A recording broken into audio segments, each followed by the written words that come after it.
السلام عليكم ورحمة الله وبركاته. صباح الخير والنور والسرور عليكم كلكم.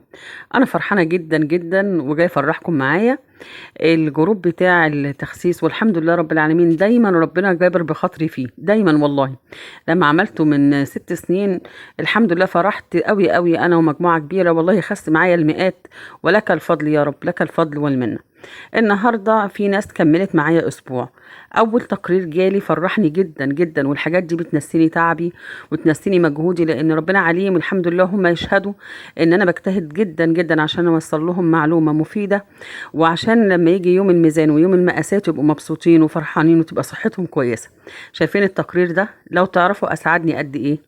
يعني ما شاء الله ما شاء الله لا قوه الا بالله. الاخت دي خست معانا 2 كيلو ونزلت في المقاسات 2 سنتي في اسبوع واحد، والله ما شاء الله تبارك الله.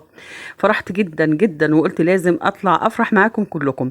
واللي حابه تشترك معانا هحط كل حاجه في تعليق تحت الفيديو، وباذن الله افيدكم. وانا كمان بخس معاكم لان انا بعاني من حاله صحيه صعبه جدا، ولوحدي مش هينفع، ومش بحب ادخل جروب التزم بيه، يبقى صعب عليا عشان حالتي الصحيه. انما لما انا بعمل جروب ببقى عارفه ان انا دلوقتي قادره، انا دلوقتي كويسه، هقدر ادخل افيد الناس، فبدخل افيدهم. زي ما عملت المره الاولانيه وكنت بخس معاكم قبل عمليه التكميم. انا حاليا عامله تكميم. المره الاولانيه خالص ما كانش تكميم، كنت عامله لقيمات، وكان نجاح ساحق بفضل رب العالمين.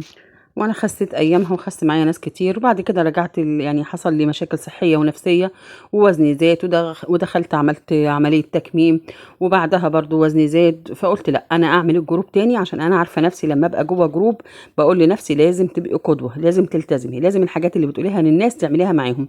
وببقى مستبشره جدا ان اللي معايا هيستفيدوا قوي. وادي اول استفاده زي ما شفتوا السكرين بتاعت الاخت اللي بتقول خسيت في اسبوع واحد 2 كيلو.